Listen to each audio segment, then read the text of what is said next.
ठीक है, तो आज हम सबसे पहले पीवाईक्यू देखेंगे। पीवाईक्यू पे मतलब पिछले साल हमने किस प्रकार से पेपर को एनालाइज करना है कि किस प्रकार से बन रखा है पेपर, है ना। बहुत इजी पेपर है वैसे तो, आपको बस अपने डिसीजन मेकिंग पे काम करना है, लेकिन जितना हो सकता है उतना कोशिश करना है हमें कि कम से कम 50 में से 40 प्लस में आना है। 40 प्लस में, और वो तब होता है, इजी पेपर है लेकिन होलिस्टिक अप्रोच होती है इसकी। होलिस्टिक अप्रोच का मतलब ये है कि इसमें आपको न केवल टीचिंग एप्टीट्यूड देखना है, साथ में करंट के जो सिचुएशंस हैं उसको भी देखना है, न्यू एजुकेशन पॉलिसी है उस पर भी चर्चा करनी है, और शिक्षा के क्षेत्र में ब्रिटिश टाइम पीरियड से जो डेवलपमेंट हुआ है वो भी देखना है। यानी कि हंटर कमीशन, इस प्रकार के जो आयोग है वो भी पूछता है ना। तो आपको होलिस्टिक तरीके से काम करना है। हम देखते हैं इसमें पिछले साल किस प्रकार से पूछ रखा था। ये सेट ए है और मेरे ख्याल से 155 से इसमें क्वेश्चन है।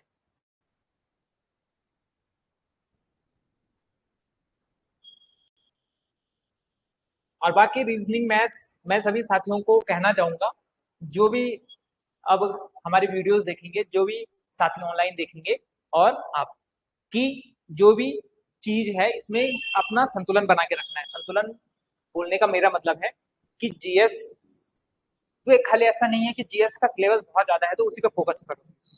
ऐसा नहीं होना चाहिए कि आपका 60% टाइम जीएस में जा रहा है, नहीं। कम से कम 60-70% टाइम आपका मैथ, रीजनिंग और टीचिंग एप्टीट्यूड, इन तीन पोर्शन में जाना चाहिए। 30% टाइम अपना जीएस में दो। अगर नहीं आ रहा तो नहीं आ रहा। देखो 50 में से 50 किसी के नहीं आते हैं, यह सच बात है। क्योंकि मैं पिछले साल जब हमने डीएलएड का बैच चलाया था पिछले साल, तो जीएस में हमने बहुत मेहनत की, हिस्ट्री से लेके ये वो पढ़ाया, और लास्ट में जब देखा कि कितना आ रहा है तो सिलेबस में बहुत कम चीजें होती है। जैसे कि आप उसमें कंप्यूटर भी है, उत्तराखंड भी है, हिस्ट्री भी है, ज्योग्राफी भी है, पॉलिटी भी है, इकोनॉमी भी है, आप कितना कवर करोगे। 5-6 सब्जेक्ट को कवर करना ये प्रैक्टिकल नहीं है। तो प्रैक्टिकल है जो चीजें हाथ में है, जो डुएबल है, मैथ, रीजनिंग और टीचिंग एप्टीट्यूड। तो उस पर ज्यादा ध्यान देना है और बहुत प्रयास करना है, बहुत प्रैक्टिस करनी है। प्रैक्टिस सेट के लिए कोई क्वेश्चन पेपर लगा लो, है ना। तो हम शुरू कर रहे हैं और साथ में आंसर देते रहेंगे, जो ऑनलाइन के साथी जुड़ चुके हैं और आप भी, है ना। अच्छा, हिंदी इंग्लिश बायलैंग्वेज दोनों समझते हैं। श्रव्य दृश्य सहायक, आपका जो बेस है वो कौन सा है? इंग्लिश मीडियम है, कोई बात नहीं। Audio visual aids are also called, या श्रव्य दृश्य जो सहायक सामग्री है उसमें कौन सा आता है? Hardware educational technology, software educational technology, soft skill technique, या ऑल ऑफ द अबव। तो क्या लगता है आपका, क्या आता है इसमें? 151 का सी लग रहा है आपको, जबकि जो दे रखा है ना ऑडियो विजुअल में, ये दे रखा है आपके संस्थाने हार्डवेयर एजुकेशनल टेक्नोलॉजी। आंसर यही दे रखा है, फाइनल आंसर की में ये दे रखा है। दो बार आती है आंसर की, एक प्रोविजनल आती है और रिवाइज आती है दूसरी। तो इसमें दे रखा है हार्डवेयर एजुकेशनल टेक्नोलॉजी, है ना। तो इसका राइट आंसर ए है। अगला, blackboard is said to be the right hand of teacher because, श्यामपट को हम टीचर का दाहिना हाथ क्यों कहते हैं बल?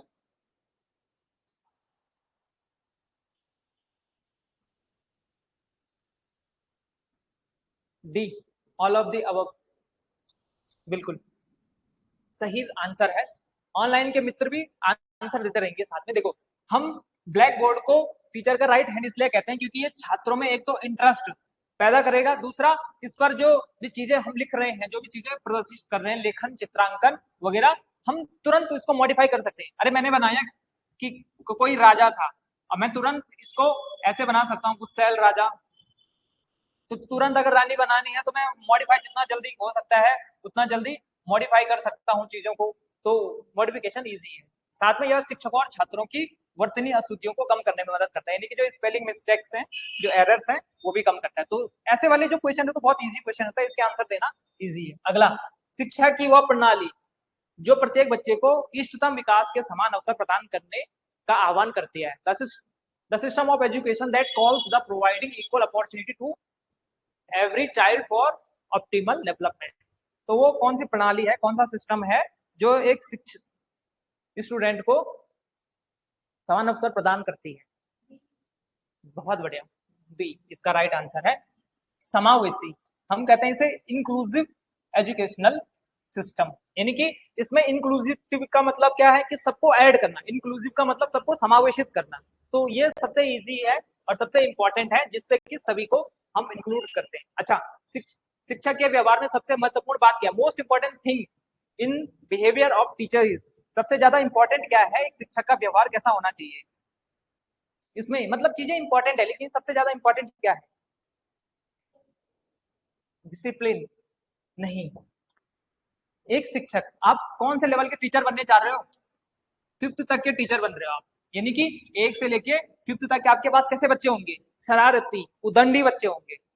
हाँ, बिल्कुल सही पकड़े हैं कि आप ये देखो, अगर आप डोमिनेंस इस पे बताना भी चाहें तो डोमिनेंस का बच्चों को इतना फर्क नहीं पड़ेगा, वो हिट बनेंगे।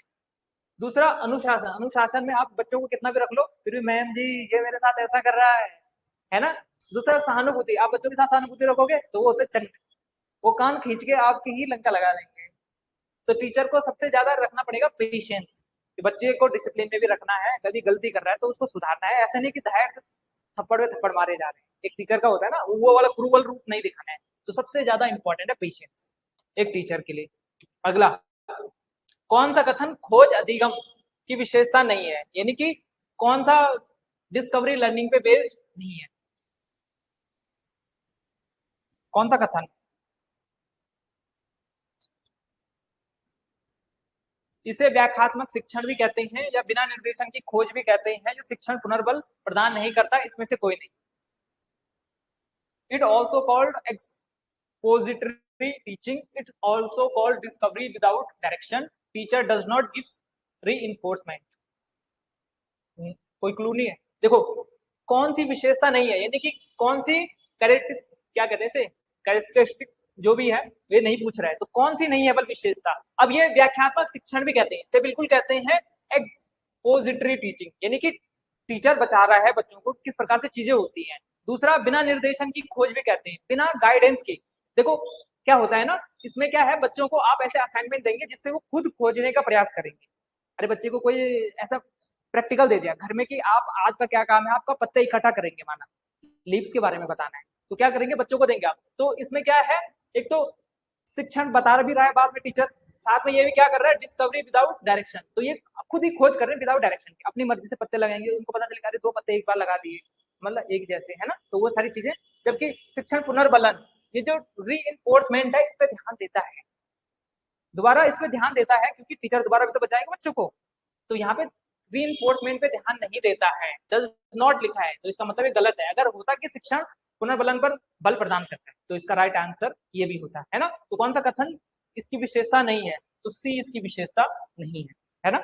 अगला, निम्नलिखित में से कौन सा प्रमुख तत्व है जो कि कक्षा कक्ष में प्रभावी शिक्षण को सक्षम बनाता है, मतलब इफेक्टिव पेडागोजी जो क्लासरूम में, वो कौन सा ऐसा एलिमेंट है।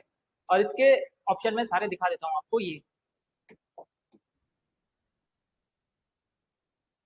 शिक्षण शिक्षार्थी के मध्य सकारात्मक संबंध बनाना, building a positive relationship between teacher and student, सम्मान और देखभाल सुनिश्चित करना, इंश्योरिंग रिस्पेक्ट एंड केयर, विभेदित अनुदेशों का प्रयोग करना, यूजिंग डिफरेंशिएटेड इंस्ट्रक्शंस, स्वतंत्र और सहयोगात्मक कार्य हेतु अवसर प्रदान करना, providing opportunity for independent and collaborative work.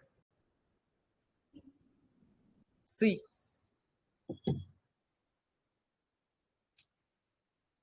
तीसरा क्यों छोड़ दिया,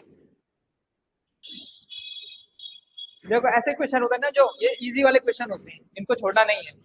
ये बोल रहा है कौन सा एक ऐसा प्रभावी इंस्ट्रूमेंट है जो क्या है, पेडागोजी, यानी पेडागोजी में या शिक्षण में आपके क्लासरूम के बारे में बताता है। तो ये जो शिक्षण और शिक्षार्थी यानी कि टीचर स्टूडेंट के बीच में पॉजिटिव बॉन्डिंग बनाएगा, साथ में सम्मान और देखभाल सुनिश्चित करेगा। पेडागोजी ही क्या करता है, स्टूडेंट की टीचर के प्रति रिस्पेक्ट और टीचर की बच्चों के लिए देखभाल, साथ में विभेदित अनुदेशों का प्रयोग करना, यानी कि डिफरेंशिएटेड इंस्ट्रक्शन। अरे टीचर अलग अलग प्रकार से बच्चों को समझाने बुझाने का काम करता है ना, खाली ऐसा थोड़ी है कि टीचर पीट ही रहा है या बोल ही रहा है कि सीधा बैठो, ऐसा नहीं है ना, बहुत सारी चीजें हैं।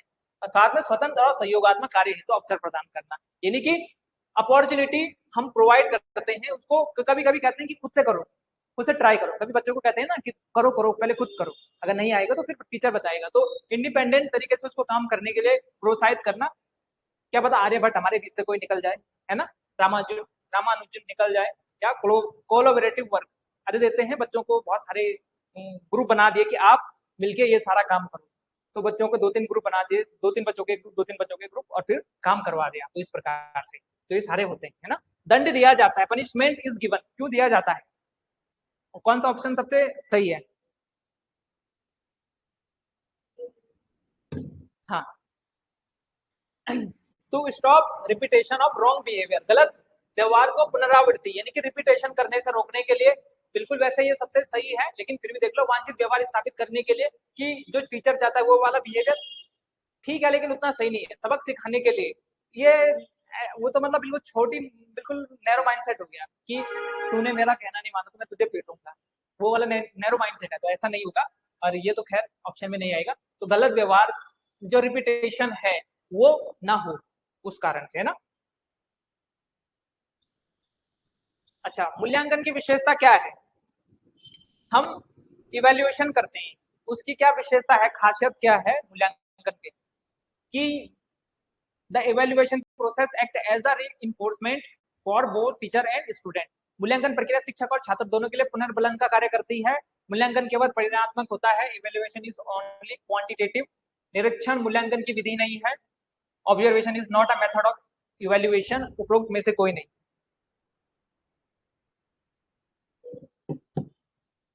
बिल्कुल सही दे रहे हो आप answer, evaluation process act as a reinforcement for both teacher and student, ये मुख्य विशेषता है कि जो हम इवैल्यूएशन करते हैं उससे शिक्षक और छात्र यानी कि टीचर और स्टूडेंट दोनों में रीइंफोर्समेंट होता है, ये दोनों समझने के लिए जो सक्षमता है वो बढ़ जाती है इवैल्यूएशन से। आपको पता चल पाएगा ना कौन सा बच्चा किस सब्जेक्ट में वीक है, किस पोर्शन में वीक है, किस चैप्टर में वीक है, तो ये इवैल्यूएशन से तो पता चल पाएगा, है ना, टेस्ट वगैरह के माध्यम से, या जो भी आप एक्टिविटी दोगे इनको। अच्छा, एक अध्यापक के रूप में आपके विद्यार्थी के ज्ञान के सृजन में क्या भूमिका है, what is your role as a teacher in a construction of knowledge of student, तो एक स्टूडेंट के नॉलेज कंस्ट्रक्शन में आपका रोल क्या है, अध्यापक के रूप में आप किस प्रकार से योगदान दोगे।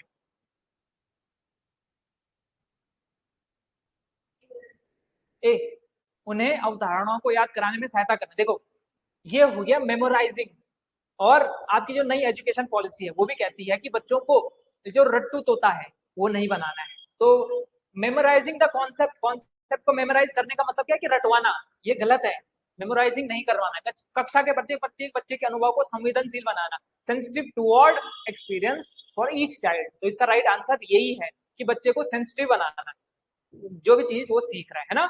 और उन, वैसे और भी देख लेते हैं, उन विद्यार्थियों को बार बार प्रश्न पूछने से मना कर, अच्छा इसमें ये है, सॉरी सॉरी, ऑप्शन तो हमारे पास बहुत सारे हैं अभी, देखो ये हो गया, एक तो ये उन विद्यार्थियों को बार बार, उन विद्यार्थियों को बार बार प्रश्न पूछने से मना करना जो बार बार प्रश्न पूछते हैं, तो बिल्कुल गलती हो गया ना, ऐसे तो कर ही नहीं सकते आप, तो जहां पे थर्ड होगा वहां पे ऑटोमेटिकली आप उसको रिजेक्ट करते जाएंगे। अब आपके पास क्या बचा, या तो 2, 4, अच्छा ये भी तो है, विद्यालय की गतिविधियों की वास्तविक जीवन से जोड़ना, ये भी तो एक टीचर का रोल होता है कि जो एक्टिविटी आपके स्कूल में हो रही है उसको रियल लाइफ से जोड़ना, तो इसमें से ए बी में से आपको राइट आंसर करना था, बी इसका सबसे ऑप्टिमल है ना, क्योंकि मैंने जैसे कहा कि रटना रटवाना नहीं है बच्चों को, तो जब ज्यादा सही कौन सा है, दूसरा चौथा, तो इसीलिए दूसरा चौथा बी में है, तो बी राइट आंसर होगा आपका।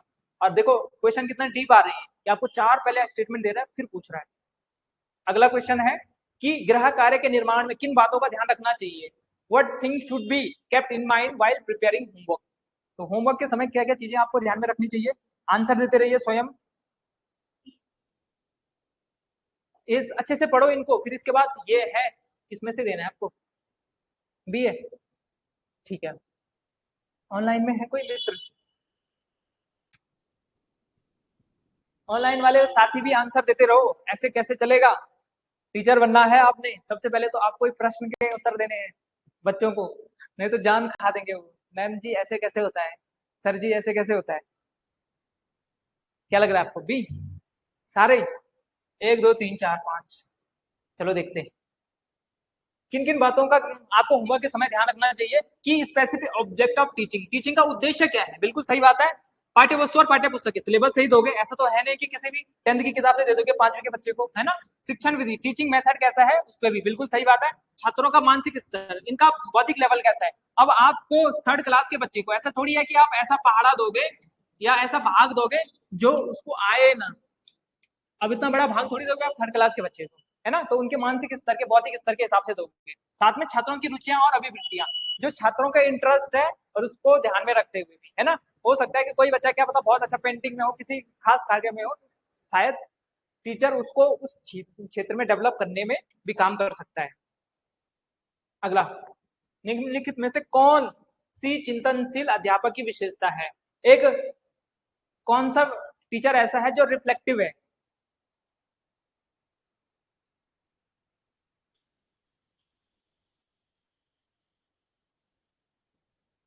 Intelligence, smartness, accountability, open mindness, social awareness and cooperative, good researcher. क्या लगता है आपको। ए सारे 161 का ए। जबकि ऑफिशियल आंसर की में इसका आंसर बी दे रखा है कि एक टीचर बुद्धिमान हो, स्मार्ट हो, जरूरी नहीं है, लेकिन जरूरी है कि वो प्रतिबद्ध हो, खुले विचारों वाला हो, अकाउंटेबल हो और ओपन माइंड वाला हो, साथ में सामाजिक रूप से जागरूक हो, मतलब सोशल अवेयर हो और अच्छा रिसर्चर हो। ये उसके लिए ज्यादा जरूरी है, बजाय कि आपको आइंस्टाइन नहीं चाहिए टीचर के तौर पे, आपको एक सामान्य व्यक्ति चाहिए जिसका आईक्यू जनरल है, बस वो कैसा होना चाहिए, जो नॉर्मल चीजों को समझता हो। तो ऑप्शन बी इसका राइट आंसर हो गया, ना कि ऑप्शन है ना। तो संस्था ने ऐसा दे रखा है, तो कुछ चीजें आपको बड़े सोच समझ के देनी है आंसर। अगला, why the syllabus is necessary in school. Syllabus में स्कूल में पाठ्यक्रम क्यों जरूरी है। क्या डी। चलो देखते हैं, पहले 3 ऑप्शन मैच हो रहे हैं कि नहीं हो रहे हैं। यह विद्यालय की समुचित संचालन में सहायता करता है, बिल्कुल करेगा। विद्यालय का जो प्रॉपर फंक्शनिंग में काम करेगा, या कक्षा शिक्षा को नियंत्रण में रखता है, क्लासरूम एजुकेशन को कंट्रोल में रखता है, बिल्कुल रखता है। यह शिक्षक को अपने शिक्षण की योजना व्यवस्थित रूप से बनाने में सहायता करता है। सिलेबस ही तो है।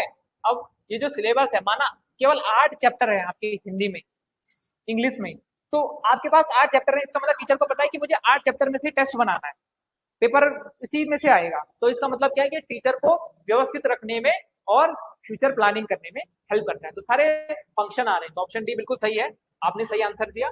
ऑनलाइन के मित्र भी आंसर देते रहिएगा, मैं आपके आंसर देख रहा हूँ। अगला क्वेश्चन 163वां क्वेश्चन पढ़ो और आंसर दो। प्रिया रॉय, निम्नलिखित में से कौन सा विकल्प परंपरागत शिक्षण के आधुनिक शिक्षण की ओर प्रमुख बदलाव की ओर इंगित करता है।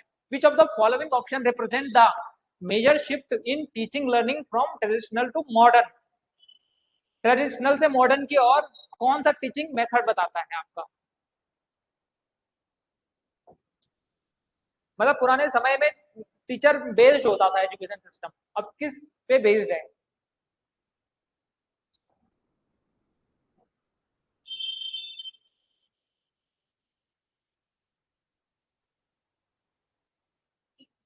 सी। चलो देखते हैं। देखो, आपने सी बोला, शिक्षार्थियों के केंद्र से शिक्षा केंद्र की ओर, ये बिल्कुल गलत है। मतलब टीचर की ओर नहीं होना चाहिए, टीचर ओरिएंटेड अप्रोच ही गलत है। टीचर भगवान थोड़ी है, टीचर तो बच्चों के लिए है। दूसरा, शिक्षार्थी की प्रतिभागिता से शिक्षक की ग्राह्यता की ओर, ये भी थोड़ा सा ठीक लग रहा है, लेकिन अभी देखते हैं। और learner participation to learner repeatability. अच्छा, समझ आधारित अधिगम से रटंत शिक्षा। अच्छा, रटंत की ओर तो हमें जाना ही नहीं है, हमें बच्चे को ऐसा बनाना ही नहीं है जो कि रोड मेथड से काम करता हो, रट्टू बिल्कुल हो। शिक्षण के निर्देशों और निर्णय से शिक्षार्थी की स्वायत्ता की ओर, बिल्कुल ये सबसे ऑप्टिमम है, सबसे सही आंसर ऑप्शन सी है, कि जो टीचर है उसके डायरेक्शन और डिसीजन से लर्नर की ऑटोनॉमी की ओर, एक स्टूडेंट है खुले वातावरण में सीख सके।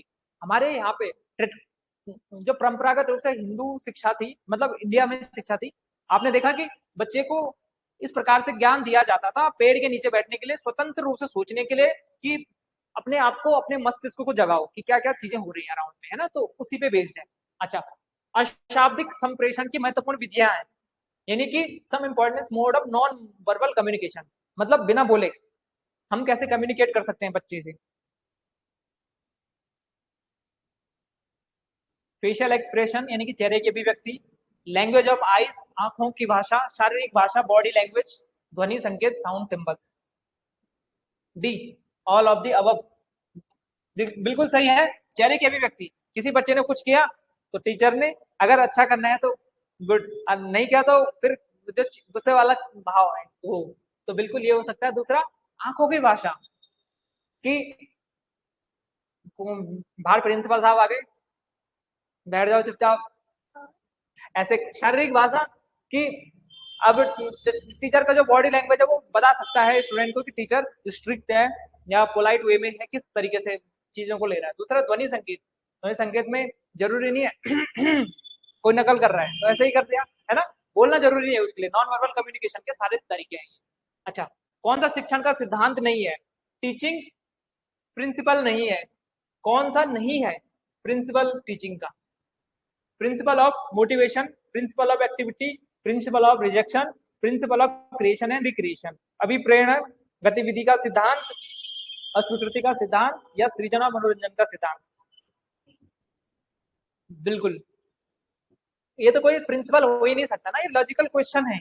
आप अगर थोड़ा सा दिमाग लगाओगे तो कुछ चीजें आसानी से आ जाएंगी, कि एक टीचर के आप प्रिंसिपल क्या क्या सीख सकते हैं। लर्निंग का सिद्धांत हो सकता है, बिल्कुल हो सकता है। प्रिंसिपल ऑफ एक्टिविटी, बच्चों को एक्टिविटी करवाने के लिए, खाली ऐसे नहीं कि पढ़ाना है उनको, अन्य एक्टिविटी भी करवा, चाहे वो एनवायरमेंट बेस्ड है, चाहे वो अन्य एक्स्ट्रा करिकुलर एक्टिविटी है। साथ में प्रिंसिपल क्रिएशन एंड रिक्रिएशन, सृजन और मनोरंजन का। बच्चों को जैसे कोई प्रोजेक्ट दे दिया तो वो ज्वालामुखी बना के लेके आ रहे हैं, बल्कि बना रहे हैं कुछ भी, कोई ट्रेड विन बना रहा है, तो कुछ भी बना रहा है, तो वो सारी चीजें। लेकिन प्रिंसिपल ऑफ रिजेक्शन नहीं है, नेगेटिव चीजें तो होंगे ही नहीं टीचिंग में, ये ध्यान रखना। कौन सा? प्रत्यक्ष शिक्षक व्यवहार नहीं है, मतलब डायरेक्ट टीचर बिहेवियर नहीं है इसमें से, मतलब इनडायरेक्ट तरीके से टीचर इस बिहेवियर को फॉलो करवाता है। प्रशंसा करना या प्रोत्साहित करना, व्याख्यान देना, निर्देश देना, उपरोक्त सभी। दैट है व्याख्यान देना, गिविंग लेक्चर। देखो, शिक्षक का जो डायरेक्ट बिहेवियर नहीं है, मतलब इनडायरेक्ट तरीके से, तो टीचर का डायरेक्ट तो है ही ना। अब मैं आपको बता रहा हूँ, मैं भी तो लेक्चर दे रहा हूँ, और आप भी तो बच्चों को लेक्चर दोगे, तो ये तो है ही है कि व्याख्यान देना। दूसरा, निर्देश देना, ये भी है, गिविंग डायरेक्शन, डायरेक्शन देना तो है ही। साथ में प्रशंसा करना या प्रोत्साहित करना, ये इनका डायरेक्ट बिहेवियर नहीं है, ये आता है इनडायरेक्ट बिहेवियर में। इनडायरेक्ट बिहेवियर का मतलब है कि एक टीचर जब बच्चे को समझाएगा तो इनडायरेक्ट तरीके से इसको प्रेजिंग करेगा, इनकरेज करेगा, है ना। अगर डायरेक्ट करोगे तो हो सकता है कि वो बच्चा ज्यादा हवा में उड़ने लगे और गलत डायरेक्शन में चला जाए, कि अरे टीचर ने तो कहा है, पेपर में पढ़ के ही नहीं आया और फेल हो गया, तो इनडायरेक्ट तरीका है वो।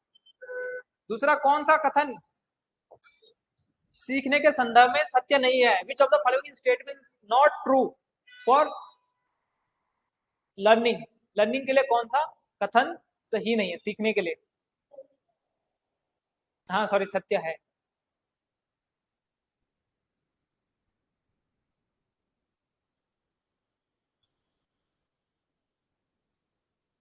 सी, एक दो तीन, चार नहीं है।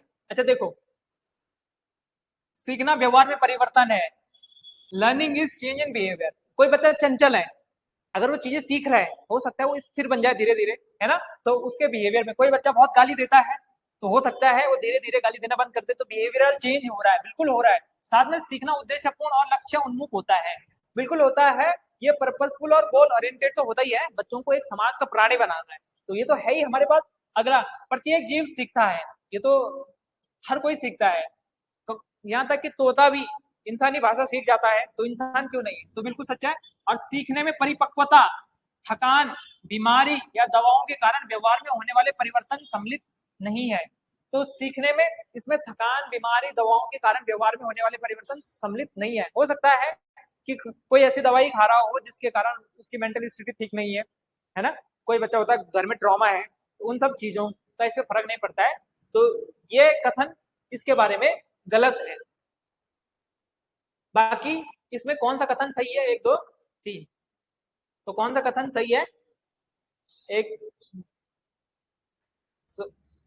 अच्छा आपने क्या दिया था? एक दो तीन ना, चारों में।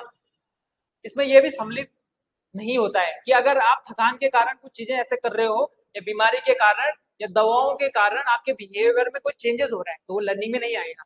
हो सकता है ना कि मैंने जैसे कहा कि कोई बच्चा बहुत ज्यादा चिड़चिड़ा हुआ, तो क्यों हुआ? उसके घर में ऐसा ट्रॉमा जैसा माहौल है ना? तो ट्रॉमा हो गया तो बच्चा, उसकी जो बिहेवियरल चेंज है वो लर्निंग में नहीं आएगा। साथ में जो मेच्योरिटी है ओवर द टाइम आ रही है, वो भी इसको इंक्लूड नहीं कर रहे हैं। आपके ऑफिशियल आंसर की के अनुसार ये दे देते हैं ना। साथ में अगला, which of the following statements not characterise future of multi sensory approach? बहुसंवेदी उपागम की विशेषता कौन सी नहीं है?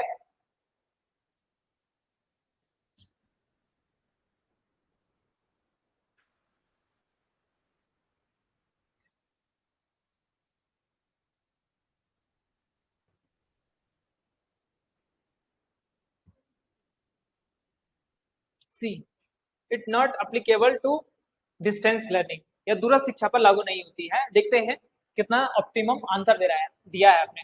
इसमें विधियों, तकनीकों और सामग्रियों के संदर्भ में बहु इंद्रिय सम्मिलित है। बिल्कुल होता है। अलग अलग आप मल्टी सेंसनरी अप्रोच है, तो इसमें अलग अलग सेंस के माध्यम से आपको टीचिंग करवाई जाएगी। साथ में यह शिक्षण अधिगम प्रक्रिया को अधिक जीवंत और रोचक बनाता है। अरे खाली बच्चे को पढ़ने से नहीं, केवल लिखाने से नहीं ना, आपको अलग अलग तरीके से बच्चों को अगर पढ़ा रहे हैं तो ज्यादा इंटरेस्टिंग होगा। कहानी के माध्यम से उसको महसूस करके दिखा के, है ना, विजुअल ऑडियो विजुअल जो भी आप दिखा रहे हो। साथ में इसमें यह दूरस्थ शिक्षा पर लागू नहीं होती। क्यों नहीं होती है? जब कोविड आया तो उस समय बच्चों को कैसे पढ़ाया? ऑनलाइन माध्यम से पढ़ाया। तो मल्टी सेंसनरी अप्रोच इसमें भी लागू हो सकती है ना? अरे बच्चे को प्रैक्टिकल करने के लिए दे दिया कि मानक किण्वन कैसे होता है, तो बच्चे को कोई फल सड़ाने के लिए दे दिया, तो ये भी तो मल्टी सेंसनरी अप्रोच है। दूर होके भी तो पढ़ा सकता है टीचर। हाँ, ये बताओ, the traditional approach classified teaching ads into the following.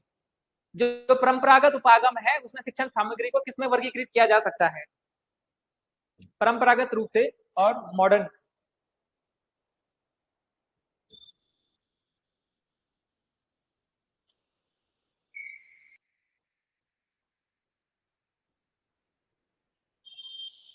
Audio visual, audio aids और वीडियो या विजुअल एड्स, कौन सा?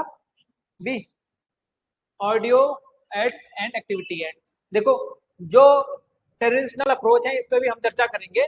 इसमें जो क्लासिफाइड होते हैं टीचिंग के जो प्रकार हैं, उसमें हम ये सबसे ज्यादा जिसमें है, इसमें हम ऑडियो को भी ऐड करते हैं, वीडियो को भी ऐड करते हैं, साथ में ऑडियो वीडियो को भी ऐड करते हैं, और जो एक्टिविटी बेस्ड है, यहाँ पे लिखा होगा एक्टिविटी एड्स, इनको करते हैं। तो परंपरागत में सब कुछ करते हैं हम, ऑडियो वीडियो विजुअल और ऑडियो विजुअल और एक्टिविटी बेस्ड, है ना? तो सब आते हैं आपके परंपरागत में। अगला, सीखने सिखाने की प्रक्रिया के प्रारंभ में किसी व्यक्ति के कमजोर अथवा मजबूत पक्ष को जानने के लिए किस प्रकार का मूल्यांकन किया जाता है? नैदानिक मूल्यांकन, योगात्मक मूल्यांकन, रचनात्मक मूल्यांकन, इनमें से कोई नहीं। तो जब आप इवेल्युएशन कर रहे हैं टीचिंग लर्निंग प्रोसेस के दौरान, तो वीकनेस एंड स्ट्रेंथ को किसी इंडिविजुअल को कैसे देखते हैं? डायग्नोस्टिक एवेल्युएशन के माध्यम से, सोमैटिक या फॉर्मेटिव एवेल्युएशन के माध्यम से। ये तब तक आपको अच्छे से आएगा नहीं जब तक आपने ये पढ़ा नहीं होगा।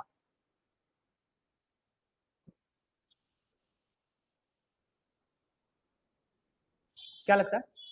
कोई आइडिया नहीं है? मैंने बोल दिया तो इसका मतलब ये नहीं है, प्रयास तो करना ही है। देखो, इसमें समझो क्या बोल रहा है। किसी बच्चे का जब मूल्यांकन करना है, सीखने सिखाने की जो प्रक्रिया है, उसमें किसी बच्चे का इवेल्युएशन करना है, जब मूल्यांकन करना है, तो उसमें कोई बच्चा कमजोर किस, मतलब हो सकता है कि वो मैथ्स में बहुत ज्यादा वीक हो या बहुत ज्यादा स्ट्रांग हो, और किस सब्जेक्ट में वो मजबूत है। हो सकता है पेंटिंग में बहुत वीक हो, या कोई बच्चा बहुत अच्छा होता है पेंटिंग में, तो उसके वीक और प्रोस और कॉन्स को देखना है कि कमजोरी क्या है, उसकी अच्छाई क्या है। और इस प्रकार से मूल्यांकन करने के लिए हम सबसे, डॉक्टर देखता है ना, बीमार होता है कोई तो क्या करता है? डायग्नोस तो करता है। तो डायग्नोस्टिक इवेल्युएशन है वो, नैदानिक मूल्यांकन, है ना? तो कोई बच्चे की अच्छाई या कमजोरी को देखने के लिए या स्ट्रेंथ को देखने के लिए हम डायग्नोस्टिक इवेल्युएशन का यूज करते हैं। ये बताओ,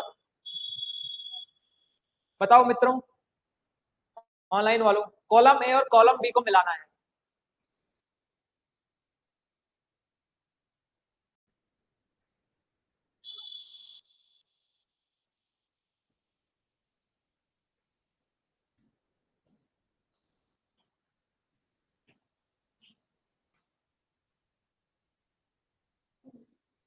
सी, चलो देखते हैं। देखो, पढ़ने संबंधी अक्षमता या रीडिंग डिसेबिलिटी, इसको क्या कहते हैं? डिसलेक्सिया कहते हैं, है ना।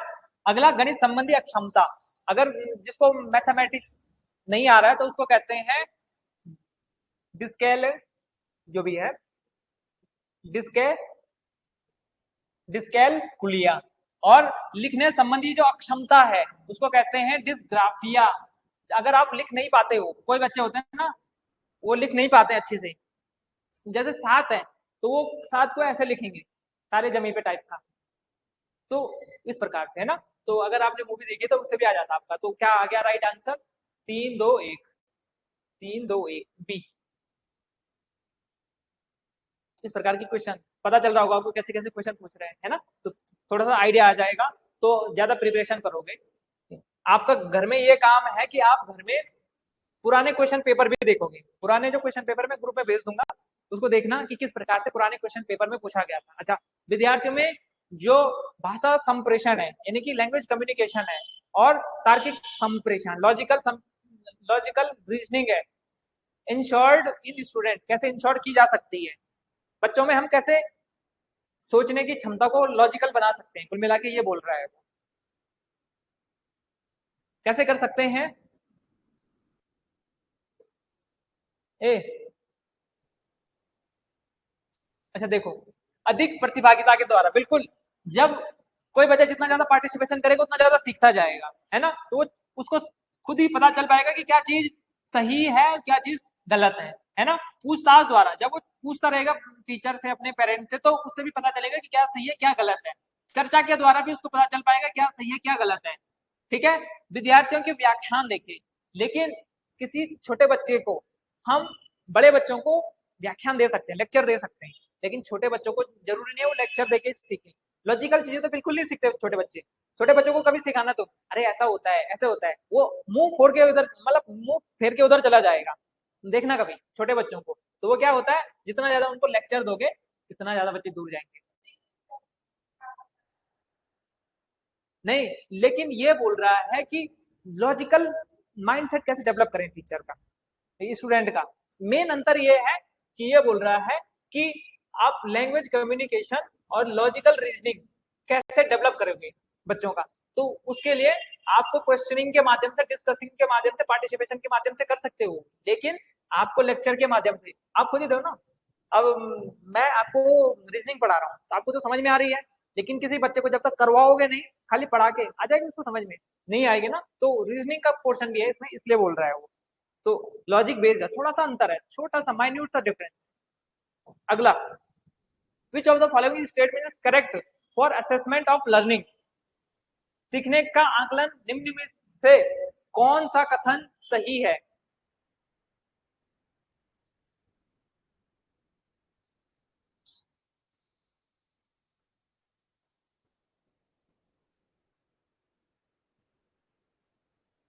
It helps teacher to monitor the progress of student. It is systematic in nature. It helps student to monitor their own performance. इसकी प्रकृति रचनात्मक है।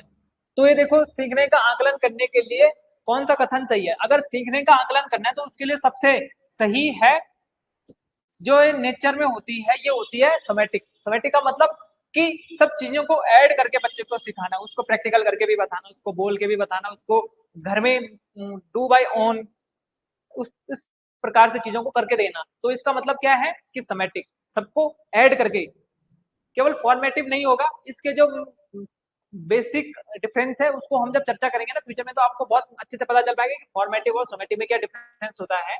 और उसकी खुद की परफॉर्मेंस के आधार पे भी इसको देखा नहीं जा सकता, मतलब है लेकिन इतना ज्यादा नहीं है। और टीचर मॉनिटर प्रोग्रेस स्टूडेंट, ये सारी चीजें ना इसमें आ जाएंगी, किसमें, समेटिव में, कि टीचर स्टूडेंट के प्रोग्रेस को भी देख रहा है, स्टूडेंट खुद भी अपने प्रोग्रेस को देख रहा है कि कितना ठीक है कितना नहीं है। अगला, एक शिक्षक छात्र को दंडित करते हुए कक्षा से बाहर निकल जाने को कहता है, यह किस प्रकार का शिक्षक व्यवहार कहा जा सकता है? A teacher punishes a child by telling him to get out of the class. What type of teacher behavior will be it called? बताओ, हम कैसा बिहेवियर कह सकते हैं इसे? क्या? बी, बिल्कुल, आलोचनात्मक और अधिकार दिखाना। अब किसी टीचर द्वारा बच्चे को क्या कह रहा है, बच्चा बैठा हुआ है और हल्ला कर रहा है, पहले तो पीट दिया, अब पीटा नहीं तो कहा कि तुम तो कुछ नहीं हो, तुम्हें आता तो है नहीं, स्कूल 4 दिन आते हो, चलो बाहर चले जाओ, ऐसे डांट वांट दिया। तो ये क्या है, कुल मिला के क्रिटिसाइज कर रहा है बच्चे को और अथॉरिटी दिखा रहा है कि मैं ही तुम सब में यहाँ बड़ा हूँ, मेरी बात सुनो, अगर नहीं सुनोगे तो मार खाओगे। तो इस प्रकार का अधिकार दिखा रहा है। अच्छा, कौन सा उपचारात्मक शिक्षा के संबंध में नहीं है? Which of the following statements not true term of the remedial teaching, यानी कि टीचिंग में रेमेडी, बच्चे को लर्निंग के लिए प्रोत्साहित करने में कौन सा एक ऐसा संबंध नहीं है? जो रेमेडियल टीचिंग होती है ये कंडक्टेड होती है इन ग्रुप, ये रेमेडियल टीचिंग कंडक्टेड होती है individually, learning difficult to each student in different, none of these. बताता हूं अभी रेमेडियल टीचिंग क्या है, तब तक इसका आंसर दो पहले। कोई आइडिया नहीं है? देखो नाना, एक टेस्ट करवाया आपने क्लास में, हाँ वही बता रहा हूँ, माना आपने टेस्ट करवाया और ये आपके स्टूडेंट है क्लास में, ठीक है। अब क्या हुआ, इसके 10 में से 10 मार्क्स आए, इसके 8 आए, इसके 5 आए, इसके 0 आए, इसके 2 आए। अब आपको ये इवेल्युएशन करना है कि इनके कम मार्क्स क्यों आए। तो आपने इवेल्युएशन किया, तो आप क्या बताओगे कि आप ठीक कैसे कर सकते हो मार्क्स। तो उसके लिए क्या करोगे, आप रेमेडी बताओगे ना इनको, बच्चे कम क्यों लेके आ रहे हैं नंबर। तो रेमेडियल टीचिंग में आप ग्रुप के माध्यम से बता सकते हो ना बच्चों को कि बच्चों तुम्हारी ये कमजोरी है, तो तुम ये होमवर्क करके लाओगे, इतने क्वेश्चन करके लाओगे, इस सब्जेक्ट में तुम पढ़ के आओगे। तो रेमेडियल टीचिंग कैसे हो सकती है, ये हो सकती है ग्रुप में, है ना। तो remedial teaching conduct in group, group में हो सकती है, सामूहिक हो सकती है ना। तो ये इसका सही नहीं है। क्यों नहीं है? अब इसके 2 मार्क्स आए, माना इसका प्लस माइनस इसको आता है, लेकिन इसको गुणा भाग नहीं आता है, और इसने केवल प्लस वाले क्वेश्चन किए तो इसके 2 मार्क्स आए। इसको कुछ नहीं आता है, इसको ना ये आता है, ना ये आता है, ना ये आता है, इसको 0 मार्क्स आ रहे हैं। इसके ये प्लस और इंटू सही है, लेकिन माइनस डिवाइडेड है, गलत है। इसके क्या है, ये 3 पोर्शन सही है, प्लस माइनस इंटू, लेकिन इसको डिवाइडेशन नहीं आता है, इसको डिवाइडेशन आता है। अब क्या करोगे आप कि हर पूरे ग्रुप को बोलोगे कि चलो बच्चों तुम जोड़ सीखो, भाग सीखो, घटाना सीखो, एक एक बच्चे को सिखाओगे तो क्या होगा, इसको तो पहले से आता है ना, समझ रहे हो कि पूरे 10 बच्चों को एक ही साथ फिर से प्लस सिखा रहे हो, ऐसे नहीं होगा ना। फिर आप क्या करोगे, जिसको प्लस नहीं आ रहा उसको पहले प्लस सिखाओ, अन्य बच्चों को और काम दो, तब तक जिसको प्लस माइनस नहीं आ रहा उसको अन्य प्लस माइनस सिखाओ और बच्चों को और काम दो। तो इसका मतलब क्या है कि ये जो रेमेडियल टीचिंग होती है इंडिविजुअली होती है, ग्रुप में नहीं हो सकती है ये पॉसिबल। तो सबसे ऑप्टिमल आंसर इसका ए होगा, है ना। तो रेमेडियल टीचिंग में ये होता है कि बच्चे को उसके प्रॉब्लम को देख के उसका सोल्यूशन निकालना। अब भाई जिसको भाग नहीं आता उसको भाग ही तो सिखाएंगे, अब प्लस माइनस आता है उसको तो प्लस माइनस क्यों सिखाएंगे उसको। हाँ, तो ये निम्नलिखित में से कौन सा कथन शिक्षण तकनीकी के संबंध में सही है? Which of the following statements correct with regard of teaching technology. तो करेक्ट कौन सा है? यह शिक्षण तकनीकी में ज्ञानात्मक उद्देश्यों की प्राप्ति की जाती है, शिक्षण तकनीकी में भावनात्मक उद्देश्यों की प्राप्ति की जाती है, शिक्षण में क्रिया उद्देश्यों की प्राप्ति की जाती है, शिक्षण तकनीकी में ज्ञानात्मक भावनात्मक और क्रियात्मक उद्देश्यों की प्राप्ति की जाती है। क्या लगता है आपको? डी सबसे ऑप्टिमल आंसर डी ही है। देखो क्योंकि इसमें ना केवल आपके नॉलेज बेस्ड बल्कि आपके इमोशन बेस्ड और साथ में जो आपने एक्टिविटी की है, तीनों को हम इसमें लाते हैं। किसमें? टीचिंग टेक्नोलॉजी में। तो टीचिंग टेक्नोलॉजी में कॉग्निटिव भी है, इफेक्टिव भी है और साइको मोटर ऑब्जेक्टिव कहेंगे ना इसे, है ना। तो क्रियात्मक ये सारे आ जाएंगे इसमें। अच्छा, राष्ट्रीय शिक्षा नीति देखो, ये 2020 की शिक्षा नीति आ गई, इसमें कौन सा ढांचा मतलब कौन सा स्ट्रक्चर है जो न्यू एजुकेशन पॉलिसी में है? न्यू एजुकेशन पॉलिसी के काफी प्रश्न आ रखे थे आपके पास, बताओ। सी, बिल्कुल बिल्कुल सही है। देखो 5 3 4 3 और 4, ये 9 से लेके 12 तक 4 साल उल्टे में देखो, ठीक है। ये 5 से लेके 8 तक 3 साल और ये लिखो 2 से लेके 5 तक 3 साल और फिर ये LKG UKG वगैरह वो मिला के ये कुल मिला के 5 साल। तो 5 3 3 4 उल्टे में जब याद रखोगे तो इजीली याद रहेगा। अगर आप यहाँ पे देखोगे तो ऐसे में कंफ्यूजन होगा, है ना। वैसे आपने सही आंसर दिया है तो थोड़ा आइडिया तो रहा ही होगा आपको। अच्छा ये बताओ, the verbal and non verbal communication strategy carries out a classroom as classified as. कक्षा में अपनाई जाने वाली शाब्दिक और अशाब्दिक संप्रेषण रणनीतियां निम्न में से किस प्रकार से वर्गीकृत की जा सकती हैं? बोलने सुनने की रणनीति, लेखन और पठन की रणनीति, मौखिक और लेखन की रणनीति, भाषा रहित संप्रेषण रणनीति। इसको आप कैसे वर्गीकृत कर सकते हो? सारे देखते हैं। देखो इसमें बोलने और सुनने की, बिल्कुल एक में बोलने सुनने की रणनीति के माध्यम से आप वर्बल और नॉन वर्बल को अलग कर सकते हैं, क्योंकि एक में बोल रहे एक में नहीं बोल रहे। दूसरा लेखन और पठन की, है ना, उससे भी कर सकते हैं। मौखिक और लेखन रणनीति यानी कि ओरल और रिटन स्ट्रेटेजी, और भाषा रहित संप्रेषण रणनीति यानी कि communication strategy involving no language. बिना भाषा के आप पढ़ा रहे हो, है ना, बच्चों को समझा मतलब हाव भाव से, तो उस ये सारे आ जाएंगे। ऑप्शन डी इसका राइट आंसर है कि वर्बल और नॉन वर्बल कम्युनिकेशन स्ट्रेटेजी में ये सारी टेक्निक आप यूज कर सकते हो। अगला, समावेशित कक्षा में किस प्रकार की शिक्षण अधिगम सामग्री सीखने में सहायक होगी? Which type of teaching learning material will be supporting learning in inclusive class? Support learning in an inclusive class. बिल्कुल मल्टी सेंसनरी, केवल विजुअल नहीं, केवल टेक्टाइल, केवल स्पर्श से नहीं, केवल श्रवण से नहीं। अरे हमारे टीचर, अब देखो टीचर किसी को कुछ समझा रहे हैं, है ना, माना उसको हमारे न्यूरॉन के बारे में पढ़ाना है। अब न्यूरॉन के बारे में पढ़ाना है, अब जलने पे हाथ कैसे रिफ्लेक्ट करता है, हमारे दिमाग को कैसे मैसेज भेजता है। अब मानो वो प्रैक्टिकल करके दिखाता है और गर्म पानी लेके आता है, हल्का सा गुनगुना पानी, बच्चे की उंगली रखता है तो बच्चा तुरंत बोलता है आंख बंद करो, तो आंख बंद करके वो बच्चा क्या करेगा, उंगली रखेगा, तो उसको तुरंत महसूस होगा। या फिर टीचर माना कोई ऑब्जेक्ट दे रहा है कि माना ट्रायंगल दे दिया, कोई सर्कल दे दिया, गोला दे दिया, और कहा आंख बंद करके इसको पहचाने क्या है ना। तो ऐसे लर्निंग अप्रोच जिसमें आप टेक्टाइल यानी कि स्पर्श भी कर रहे हो, बच्चे को स्पर्श करके समझा रहे हो चीजों को। अच्छा ये बताओ, और हमारे पास डिसेबिलिटीज हैं, हमारे जो डिसेबिलिटी एक्ट है ना, उसमें 21 प्रकार की डिसेबिलिटी, उनको भी तो पढ़ाना है, जो देख नहीं पाता है, उसके लिए वो जो अलग प्रकार की, हाँ ब्रेल लिपि होती है, तो वो सारी चीजें भी इसी में इंक्लूड हो जाती है। अच्छा ये बताओ, teacher should be view learners and, यानी कि शिक्षकों को बच्चों को कैसे देखना चाहिए, क्या लगना चाहिए, वो रटने वाले तोते हैं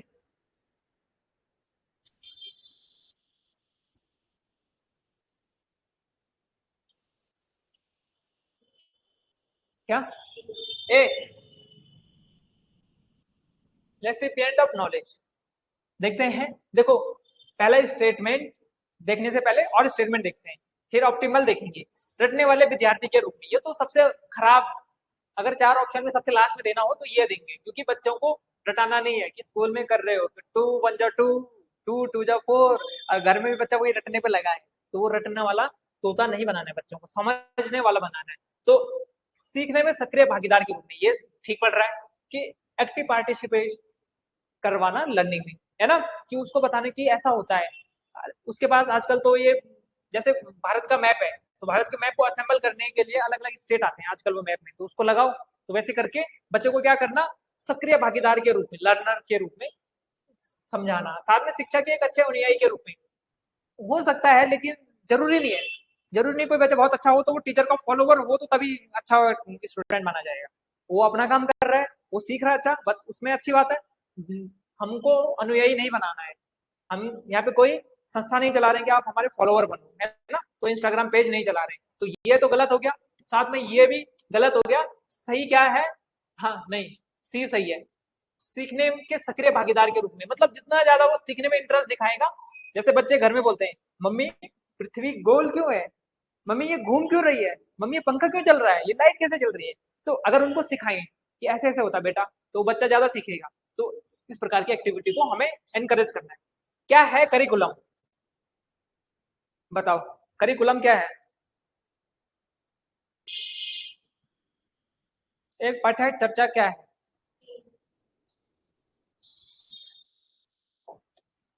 आपने कहा ए। इसका तात्पर्य समग्र लक्ष्यों, योजनाओं और अभ्यासों से है जो विद्यार्थियों के अनुभवों को आकार देता है। ठीक है, सही है, लेकिन इससे अच्छा कुछ और मिलेगा तो तब हम और भी जाएंगे। इसका तात्पर्य विद्यालय में पढ़ाए जाने वाले विषयों से है। यह है, लेकिन इसके अंडर आ रहा है। इसका तात्पर्य शिक्षण अधिगम सामग्री से, ये भी इसके अंडर में आ रहा है। इसका तात्पर्य विद्यालय में पढ़ाई जाने वाली पाठ्य पुस्तकों और पाठ्यक्रम से है, यानी कि ये टेक्स्ट बुक और सिलेबस भी इसके अंडर में आ रहा है। Subject being taught in school, ये भी इसी के अंडर में आ रहा है। टीचिंग लर्निंग मटेरियल, ये भी इसी के अंडर में आ रहा है, क्योंकि ओवरऑल गोल्स दे रहे हैं ना ये शिक्षण के सारे गोल्स दे रहे हैं। चाहे किताब के माध्यम से पढ़ाओ, चाहे आप इस बच्चों को कहीं घुमाने लेके जाओ, चाहे आप ऑडियो विजुअल माध्यम से पढ़ाओ, चाहे आप मूवी देख के पढ़ाओ, चाहे आप क्या करो कंप्यूटर से सिखाओ, जैसे भी सिखाओ, तो ओवरऑल गोल्स दे रहे हैं। तो जहां पे ओवरऑल आ रहा है वहां पे ये सारी चीजें इसके अंडर आ जाएंगी। प्लान एंड प्रैक्टिसेस, ये सारी चीजें इसके अंडर में आ गई। Shape the experience of student, तो सारी चीजें जब इसके अंडर में आ रही हैं तो ये इंडिविजुअल है, तो इसका रोल फिर कम हो जाता है। अच्छा, teaching learning strategies need to be, शिक्षण अधिगम रणनीतियों की आवश्यकता है। क्यों है, हमें ये मेथड क्यों चाहिए बच्चे को सिखाने के लिए, बताओ। ए, विद्यार्थी की विविध आवश्यकताओं के अनुसार योजना बनाने के लिए।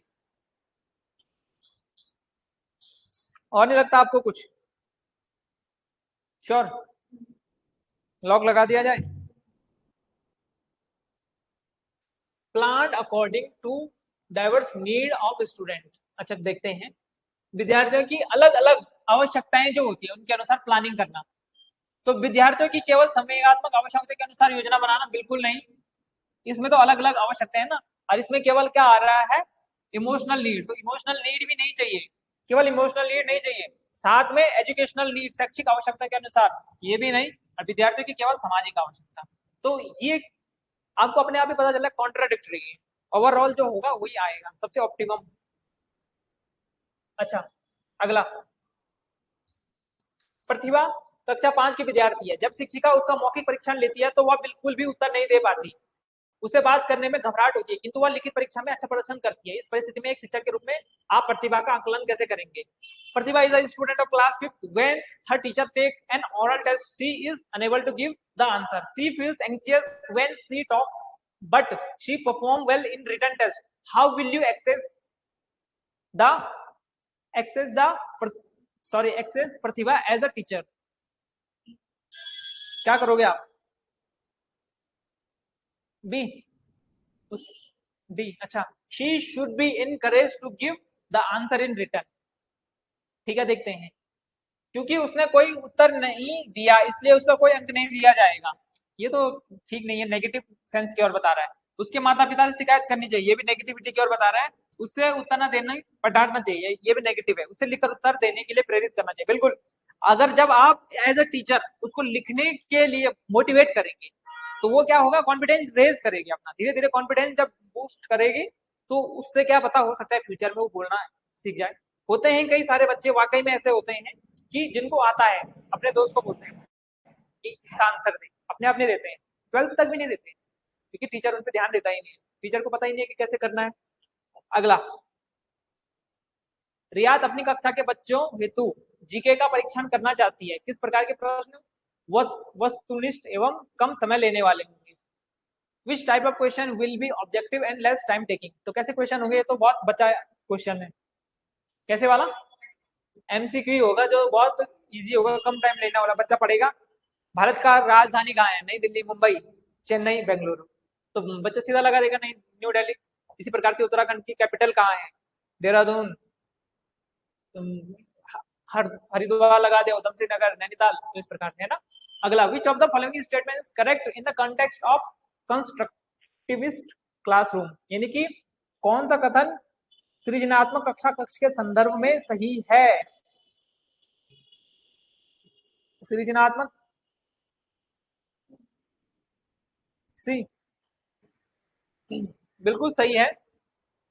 विद्यार्थी स्वयं के ज्ञान के सृजन करता है और शिक्षक सुगम करता है। Student are constructor of their knowledge and teacher is a facilitator. बिल्कुल सही है। इंग्लिश में पढ़ोगे तो इंग्लिश में ज्यादा समझ में आएगा, यहाँ नहीं आ रहा समझ में। क्योंकि एक स्टूडेंट क्या है, कंस्ट्रक्शन का काम स्वयं करेगा, क्योंकि अपने उसको पढ़ाई को, चाहे हम हो आप हो, एज ए स्टूडेंट अपने आप को बिल्ड स्वयं करते हैं। टीचर कितना भी चिल्ला ले तब तक नहीं होता जब तक हम खुद एक्टिव नहीं है। तो कंस्ट्रक्शन का काम खुद करेगा स्टूडेंट, और टीचर क्या है, केवल एक फैसिलिटेटर है, एक फैसिलिटी उसको इजी करवाता है चीजों को, है ना।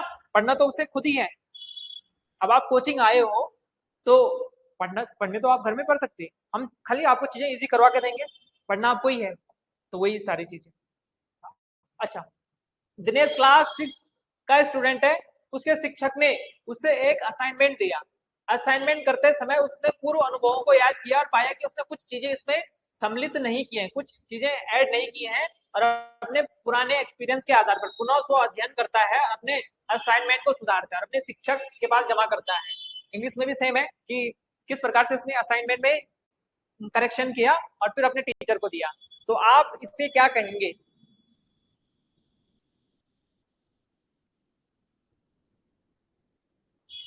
असेसमेंट एज लर्निंग, या सीखने के रूप में आकलन। असेसमेंट ऑफ लर्निंग, सीखने का आकलन। असेसमेंट फॉर लर्निंग, सीखने के लिए आकलन।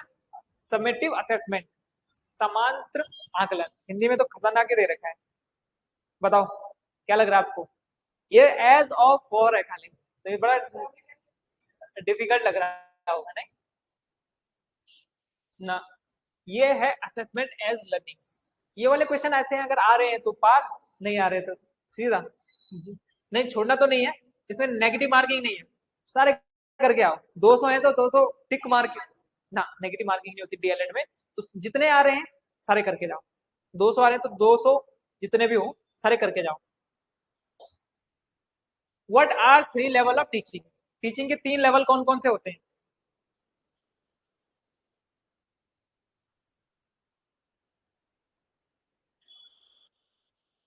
देखो, एक ट्राइंगल बनता है पेडागोजी में, और इस ट्राइंगल में 3 लेवल होते हैं टीचिंग के। एक तो होता है मेमोरी लेवल, मैं केवल एमएल लिख रहा हूँ, ठीक है। एक होता है मेमोरी लेवल, इंग्लिश में बता रहा हूँ आपको, हिंदी में थोड़ा सा डिफिकल्ट है ना। एक तो मेमोरी लेवल होता है, एक होता है अंडरस्टैंडिंग लेवल, ठीक है, और एक होता है रिफ्लेक्टिव लेवल। तो इसमें से मेरे ख्याल से कौन सा आ रहा है? बी आ रहा है ना, मेमोरी लेवल, अंडरस्टैंडिंग लेवल और रिफ्लेक्टिव लेवल। सबसे पहले तो बच्चे को याद भी हो रही है चीजें, माना जैसे टेबल ही है, फिर अंडरस्टैंडिंग लेवल, वो कितने समझ बना पा रहे हैं उन चीजों को लेकर, उसके बाद फिर उस चीजों को किस प्रकार से वो देख पा रहा है, रिफ्लेक्ट कैसे कर पा रहा है। तो 3 लेवल होते हैं टीचिंग की, है ना। बच्चे को मेमोरी भी समझानी है, समझाना भी है, और रिफ्लेक्ट भी करवाना है उससे। अगला, which of the following is not a broad aim of education? Education का ब्रॉड एम क्या नहीं हो सकता, व्यापक लक्ष्य नहीं है? बी, डी, कल्चरल पार्टिसिपेशन, नहीं। फिर भी देखते हैं। देखो, चिंतन और स्वायत्ता का विकास, बिल्कुल सबसे मेन ऑब्जेक्टिव तो यही है कि आपको development of thought and autonomy, कि खुद स्वतंत्र रूप से चिंतन का व्यक्ति बनाना है उसको, कि वो खुद सोच समझ सके चीजों को किस प्रकार से हो रही है। दूसरा, हेल्थ और वेलबींग। हेल्थ तो आजकल शिक्षा के साथ हेल्थ का इतना ज्यादा रोल है कि आपको स्टूडेंट को स्वास्थ्य और कल्याण के प्रति जागरूक बनाना है। साथ में आपको कल्चरल पार्टिसिपेशन और प्रिपेयरिंग टीएलएम में से एक करना था ना। तो टीएलएम, टीचिंग लर्निंग जो मटेरियल्स होता है, ये इंपॉर्टेंट है क्या? ये तो टीचर का होता है खुद का बच्चों को पढ़ाने के लिए, तो ये इंपॉर्टेंट नहीं है। शिक्षा का जो लक्ष्य है ये तो टीचर अपने हिसाब से बना ही लेगा। क्या है? सांस्कृतिक प्रतिभागिता, अपने कल्चरल जो एक्टिविटी है उनमें प्रतिभा करना। इसीलिए तो आप देखोगे धगुली, नतुली, इस प्रकार की आपकी जो बुक है वो गढ़वाली में क्लास 1 से 5 तक के बच्चों के पास है। कल्चरल चीजों को भी ऐड करना, इसीलिए तो 6 से लेके 8 तक अब बुक आ रही है, और उन बुक्स में आप देखोगे उत्तराखंड के विरासत के बारे में, हेरिटेज के बारे में दे रखा है कि हमारी जो विरासत है, हमारी विभूतियां हैं, हमारे जो पुराने लोग हैं, उन्होंने किस किस प्रकार से योगदान दिया उत्तराखंड में। तो कल्चरल पार्टिसिपेशन बहुत ज्यादा जरूरी है एजुकेशन। ये बताओ, activity and play based method, गतिविधि और खेल आधारित विधियां कौन सी है? बस कुछ क्वेश्चन है, 10-11 क्वेश्चन।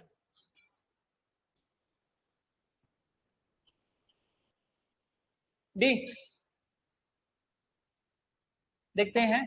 छोटे बच्चों को विभिन्न प्रकार के अनुभव प्रदान करती है तथा उसके ज्ञान कौशल और दृष्टिकोण के अर्जन में सहायता करती है। कौन सी activity? Play based method, activity and play based method.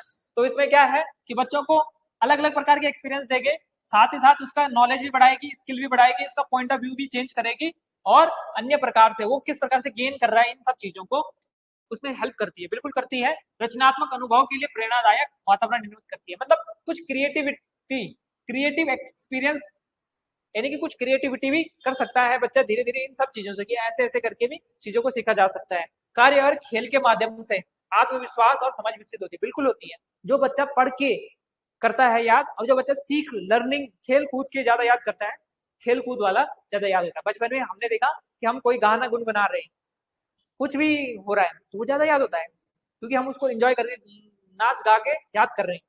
और अगर कोई कविता याद करनी हो तो आफत आ जाती थी, है कि नहीं है? तो पोएट्री याद करने में आफत आ रही है, लेकिन गाना याद करने में नहीं आ रही, क्योंकि हम उसको सीख कैसे खेल के माध्यम से सीख रहे हैं, इस कारण से, है ना? तो ये भी है। तो ऑल ऑफ द अबव इसका राइट आंसर है। ऑल ऑफ द अबव, उपरोक्त सभी सही है। अच्छा, लास्ट 190। एक शिक्षक के रूप में आप छात्रों से क्या कहेंगे यदि वह बरसात के दिन में विद्यालय देर से आते हैं? what would you say as a teacher to the student if come late to school on a rainy day? अगर वो देर में आते हैं, if they come, तो क्या कहोगे आप कुछ नहीं कहोगे, आप गूंगे बन जाओगे। You would find out the reason of being late, आप देर से आने का कारण पूछोगे। You would punish them for being late, आप उनको कूटोगे। You would make them take an oath not take to come late in future, आप उनसे कसम खिलवाओगे कि भविष्य में कभी देर में नहीं आएंगे। क्या करोगे आप? क्या आप उनसे कुछ नहीं कहोगे? नहीं, आपका एक टीचर के प्रति दायित्व क्या है कि आप देर से आने का कारण जानोगे। हो सकता है बरसात है, लेकिन देखो कभी कभी क्या हो सकता है कि नाला भर गया, माना बच्चे पार कैसे जाएगा? हो सकता है गांव में है, पहाड़ में तो गाड़ गदेरा आ गया, बच्चा कैसे जाएगा? हो गया ऊपर से पत्थर टूट रहे थे, तो सर जी वहां पे पत्थर टूट रहे थे इसलिए हम नहीं जा पाए। इसका मतलब क्या है कि आ, कुछ ना कुछ कारण हो सकता है, जरूरी नहीं है ना। और उत्तराखंड का तो 80% से ज्यादा क्षेत्र, 80 क्या 87% एरिया तो पहाड़ी है ना? 87% एरिया जब पहाड़ी है तो पहाड़ी क्षेत्र के बारे में भी है, तो क्यों देर में आई, बल ये कारण पूछोगे, है ना? तो ये राइट आंसर है इसका। अच्छा, अगला, for the successful implementation of inclusive education which of the following factor are important? समावेशी शिक्षा के इम्प्लीमेंटेशन है, क्रियान्वयन के लिए इसमें से कौन से चीजें इंपॉर्टेंट है हमारे लिए? शिक्षकों की तैयारी, infrastructure, ability of resource, strict evaluation system. चार भी? अच्छा, सी बोल रहे हो। तो देखो इसमें ये तो बिल्कुल सही है कि अगर आपको समावेशी शिक्षा, यानी कि चाहे वो गरीब हो चाहे अमीर हो, चाहे वो लड़की हो चाहे लड़का हो, चाहे वो सामान्य बच्चा हो चाहे वो विकलांग दिव्यांग बच्चा हो, सबको अगर इंक्लूसिव एजुकेशन देनी है तो उसके लिए शिक्षकों की तैयारी तो जरूरी है। शिक्षक अच्छे शिक्षक होने चाहिए जिसको ब्रेल लिपि का ज्ञान भी हो, है ना? ऐसे स्टूडेंट अगर ब्लाइंड स्कूल है तो ब्रेल लिपि का ज्ञान होना चाहिए। साथ में आधारभूत इंफ्रास्ट्रक्चर तो होना ही चाहिए ना। अरे क्लासरूम है, तुम्हारे पास बेंच नहीं है, तुम्हारे पास ब्रेल लिपि के वो पेजेस नहीं है अगर ब्लाइंड बच्चे हैं, है ना? साथ में संसाधनों की उपलब्धता, रिसोर्सेज भी होने चाहिए, बुक वगैरह सब कुछ। लेकिन कठोर आकलन प्रणाली, ये कहीं नहीं लिखा है कि आप स्ट्रिक्ट इवेल्युएशन करोगे, कि जहाँ पे बच्चे को 5 नंबर देने हैं वहां पे आप 2 नंबर दोगे। अरे सही नहीं किया, है ना? तो ये थोड़ा सा नेगेटिव सेंस की ओर जा रहा है, तो नेगेटिव की ओर नहीं जाना है। तो 1 2 3 कहाँ है? बी में 1 2 3 राइट आंसर, ठीक है। थोड़ा सा हल्की हल्की चीजों को अगर थोड़ा सा ध्यान में रखेंगे तो ज्यादा इजीली आ जाएगा। देखो जहाँ पे नेगेटिविटी दिख रही है ना, वहां पे आप कोशिश करो कि उससे बचो। एज अ टीचर, मानव आवश्यकताओं का सही क्रम क्या है? सबसे ज्यादा जरूरी क्या है? हमारे ह्यूमन नीड्स सबसे ज्यादा जरूरी क्या है? सबसे पहले शारीरिक आवश्यकताएं, फिजिकल नीड्स। अरे खाना पीना रहना चाहिए तो शारीरिक आवश्यकताएं। उसके बाद सुरक्षा, खाना पीना हो गया, रात को बाघ आ गया, हाथी भालू कुत्ता आ गया, तो सुरक्षा की आवश्यकता है, आपको सिक्योरिटीज चाहिए, सेफ्टी नीड्स कि घर हो, कुछ ना हो, टीन सेट का ही हो, कम से कम कोई जानवर ना आए अंदर, है ना। स्नेह और संबंध की आवश्यकता, ये तीसरे नंबर पे है। जब आपके पास खाना हो जाता है, पेट भर के रहने के लिए घर है, उसके बाद आप क्या चाहते हो? प्रेम। आपके माता पिता आपको प्रेम करें, है ना। कोई आपके साथ ऐसा साथी हो जो आपके साथ प्रेम से रहे साथ में। फिर जब प्रेम मिल जाता है परिवार से, तो तब समाज में कुछ करते हैं तो सम्मान, कि अरे उसकी बेटी, शर्मा जी की बेटी ऐसी है, उसकी बेटी ऐसी है, वर्मा जी की बेटी है, तो सम्मान। जो अच्छा व्यक्ति होगा उसको सम्मान मिलेगा। यथार्थीकरण की आवश्यकता है, और ये है सेल्फ एक्चुअलाइजेशन। इसका मतलब क्या है कि आप अपने आप को समझ पा रहे हो, आध्यात्मिक रूप से स्पिरिचुअल हो रहे हो, या अपने आप को जान पा रहे हो कि आप कैसे व्यक्ति हो। ये सबसे लास्ट में आता है। जब तक पेट भरा नहीं रहेगा तब तक ये सारी बातें फालतू हैं। पहले नंबर पे यही आएगा। दूसरे नंबर पे क्या आएगा? सुरक्षा की आवश्यकता। आपको क्या चाहिए? सुरक्षा चाहिए, घर वगैरह चाहिए। फिर आपको प्यार प्रेम चाहिए, तीसरे नंबर पे। चौथे नंबर पे भी सम्मान आता है। पांचवें नंबर पे आता है सेल्फ एक्चुअलाइजेशन, कि जब तक आप अपने आप को तभी जान पाओगे जब ये सारी चीजें भर पाएंगी। ये सम्मान आपको तब मिल पाएगा जब आप इन सब चीजों के आपको मिल रखी होंगी। ऐसा नहीं है ना कि आप सीधा सम्मान चाहोगे और आपका पेट भूखा है ना। आप को खुद 5 रुपए कमा रहे हो या 500 रुपए कमा रहे हो एक दिन के, और आप 400 रुपए दान देके आ जाओगे? नहीं दोगे ना। तो आप पहले ही नीड को पूरी करोगे। तो इसका हायरार्की ऐसे में समझनी है। तो ऑप्शन क्या है इसका? ए सही आंसर है। सारे इसमें ए में आ रहे हैं। अच्छा ये बताओ, ये आ गया RPWD एक्ट 2016 में कितनी प्रकार की डिसएबिलिटीज हैं? वो तो बता ही दिया मैंने। 21 प्रकार की हैं। वैसे 7 से लेके 21 प्रकार की हैं, लेकिन 21 मानते हैं इसका आंसर। इसका मतलब क्या है कि जो हमारे पास फिजिकली ऐसे स्टूडेंट हैं जो सक्षम नहीं है स्कूल जाने में। हो सकता है कि किसी के आंख नहीं हो, कि किसी के पाँव नहीं है ना। कोई इस प्रकार के होते हैं जिनको थोड़ा सा देर में समझ में आता है, या 3 वो क्या नाम है, आमिर खान की जो मूवी है तारे जमीन पे। तो अलग अलग प्रकार के हमारे पास 21 डिसेबिलिटीज हैं, है ना। इन सबको ऐड करके 21 प्रकार की डिसेबिलिटी है इस एक्ट में। ये एक्ट किससे जुड़ा हुआ है? दिव्यांग स्टूडेंट से ही जुड़ा हुआ है ना। अगला, new economic sorry new education policy 2020 कितने टाइप के प्रोग्रेस कार्ड की अनुशंसा करती है? प्रगति कार्ड, आपके जो पेपर कार्ड होते हैं, कितने प्रकार के होंगे? बल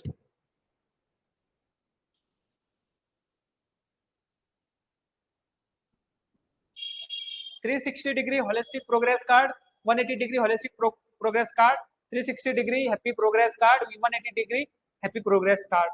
इसमें से एक ही होगा, क्या लगता है? कोई आइडिया? कुछ तो मारो, तुक्का तो मारो। तुक्का नहीं मारोगे तो एक क्वेश्चन ऐसे छूट जाएगा। क्या पता सही हो।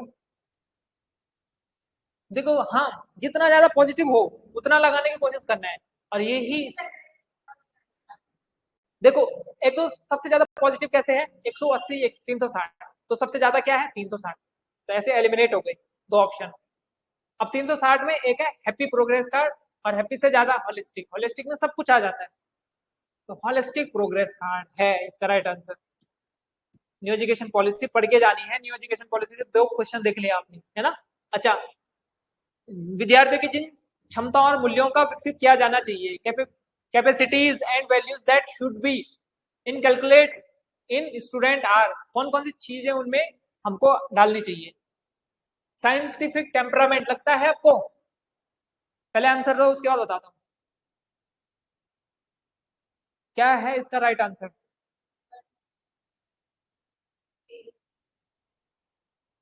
1 2 4। अच्छा आपने कहा 1 2 4, ठीक है। बिल्कुल देखते हैं पहले। मनोवैज्ञानिक मनोवृत्ति, ये तो बिल्कुल सही है। साइंटिफिक टेम्परामेंट तो होना ही चाहिए स्टूडेंट का। लॉजिकली सोचिए कि क्या सही है क्या गलत है। ऐसे नहीं कि भेड़ चाल में वो वहां जा रहा है तो मैं भी वहां जा रहा हूँ। आजकल की हमारी शिक्षा वास्तव में ऐसी तो है कि मम्मी ने कहा कि बेटा आईएएस बन लो तो आईएएस बनने चले गए, मम्मी ने कहा इंजीनियर बन लो तो इंजीनियर बनने चले गए, डॉक्टर बन लो तो डॉक्टर। ऐसा नहीं। कैसे? Scientific temperament. दूसरा, क्रिटिकल थिंकिंग, यानी कि आलोचनात्मक चिंतन। क्रिटिकल का मतलब क्या है? किसी चीज के पॉजिटिव नेगेटिव दोनों देख के, अरे मुझे डॉक्टर बनना है तो क्या मैं उसमें खुश रह पाऊंगी? मैं इंजीनियर बन रहा हूँ, लेकिन क्या मैं उसके लिए मुझे ठीक है कि नहीं है? मेरे पॉजिटिव क्या क्या है, मेरे नेगेटिव क्या है, मुझे मजा आ रहा है कि नहीं आ रहा है? रिटर्न तो बिल्कुल नेगेटिव है, तो हटना हटा ही दो इसे। रोड मेमोरी हमारे इसमें है ही नहीं कि हमको रटाना ही है। और क्रिएटिविटी तो है, बिल्कुल है, क्रिएटिविटी का रोल है। तो 1 3 4 बिल्कुल सही आंसर आपका ए है ना।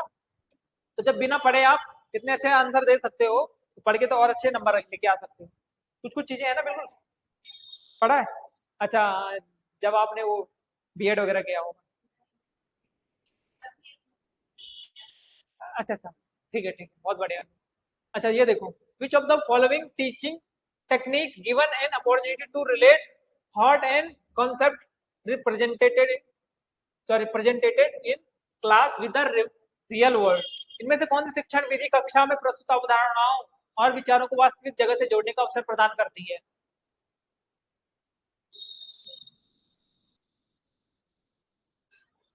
ऐसी कौन सी टेक्निक है जिसके माध्यम से आप जो इमेजिनरी वर्ल्ड है उसको रियल वर्ल्ड से जोड़ते हैं?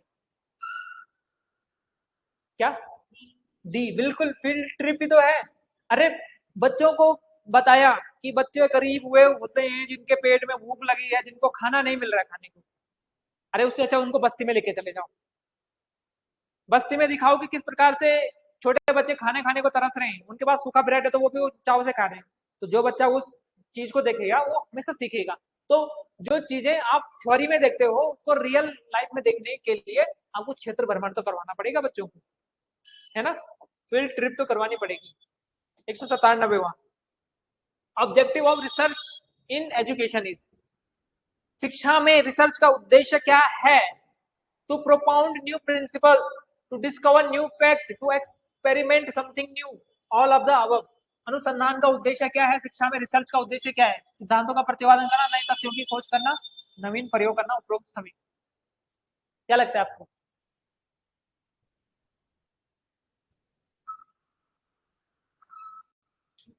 डी, श्योर, लॉक लगा दिया जाए?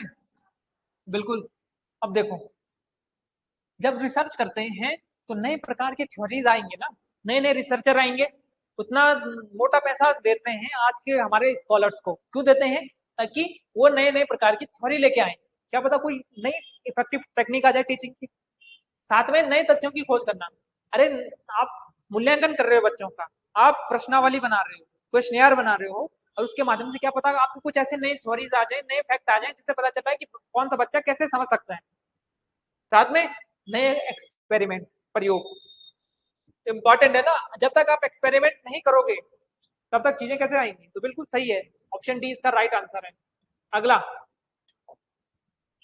संदीप एक राजकीय विद्यालय में नवनियुक्त अध्यापक है, प्रत्येक पाठ के कक्षा शिक्षण के पश्चात उसे क्या करना चाहिए? Sandeep is a newly appointed teacher in government school, after teaching each chapter in the class what should he do? उसे क्या करना चाहिए? Process proceed to teach the next topic, अगले विषय वस्तु, अगली विषय वस्तु को पढ़ाने के लिए पढ़ना चाहिए। अरे पढ़ लिया कल बच्चों हमने, आज अगली क्लास में। यह पहले सुनिश्चित करना चाहिए कि सभी बच्चों को यह पाठ समझ में आया। First ensure that all student have understood the chapter. अगला, संपूर्ण कोर्स के पश्चात एक परीक्षण लेना चाहिए। Take a test at the end of the entire course, entire course के बाद एक टेस्ट लेना चाहिए। एक दो बच्चों से प्रश्न पूछकर आगे बढ़कर नया पार्ट शुरू करना चाहिए। Ask question from 1 and 2 student and then start new chapter.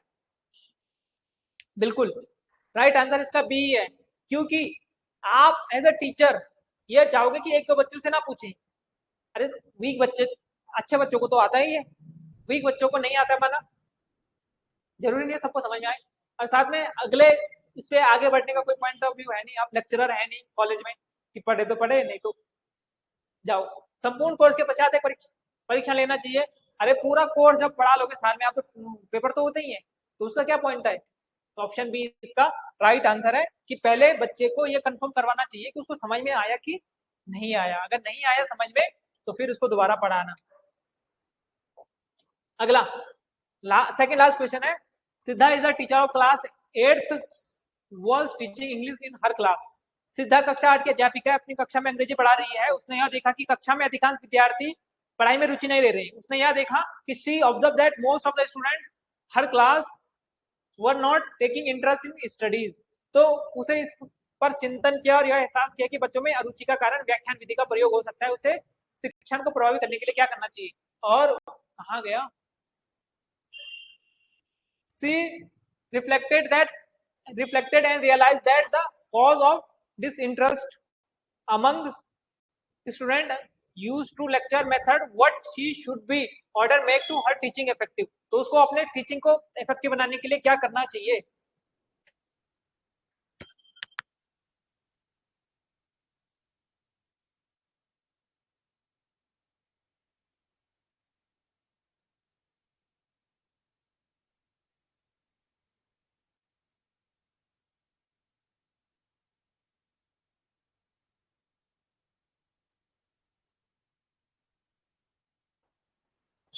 अगर वो अपने स्कूल में है तो उसने देखा कि बच्चे रुचि नहीं ले रहे।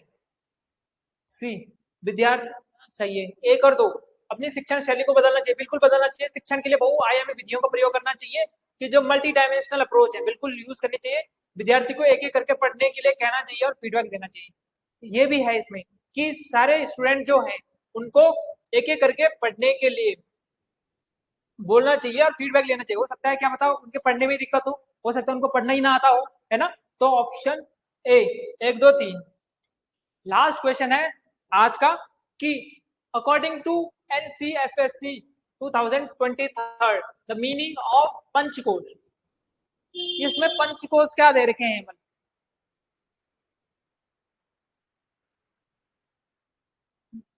क्या है पंचकोश?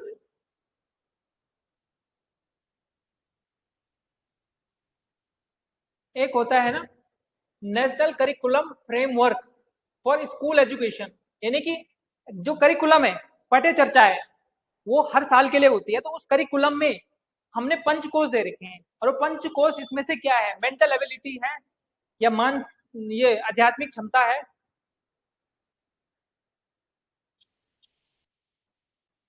सी, 5 फोल्ड ऑफ डेवलपमेंट, पंचमुखी विकास, जीवन के 5 मार्ग, 5 पाथ ऑफ लाइफ। इसका राइट आंसर जो दे रखा है आयोग ने, है ना। तो जीवन के 5 मार्ग, तो ये इस प्रकार से 50 क्वेश्चन थे, इंपॉर्टेंट क्वेश्चन, जिसमें कि आपने देखा होगा कि खाली टीचिंग एप्टीट्यूड नहीं है, इसमें ऐसे क्वेश्चन भी हैं जो क्या है आपके उस वाले पोर्शन से है जो शिक्षा नीति है या करिकुलम है या फिर दिव्यांग जन से जो एक्ट है, एक्ट पॉलिसी बेस्ड, है ना। तो ये सारी चीजें भी है। न्यू एजुकेशन पॉलिसी पे आपने देखा 2-3 क्वेश्चन पूछ रखे हैं, है ना, 2020 की। वैसे तो आपने देखा 1986 की भी है, उससे पहले की भी है, आयोग भी है। तो वो सारी चीजें भी आपको साथ में कवर करते जानी है, तब जाके आपके 40 में से 50 में से 40s में आओगे आप, 45 46 45 में आओगे तो सिलेक्शन ज्यादा इजी हो जाता है। ठीक है, ये 3 सब्जेक्ट ही हैं जो निर्धारित करते हैं आपका जीएस। सोने पे सुहागा है बस। जीएस क्या है? आपको बोनस देगा उन चीजों पे। इन 3 चीजों पे मेहनत करो। ठीक है मित्रों, कल मिलेंगे आपको। आज हम खाली इसी पे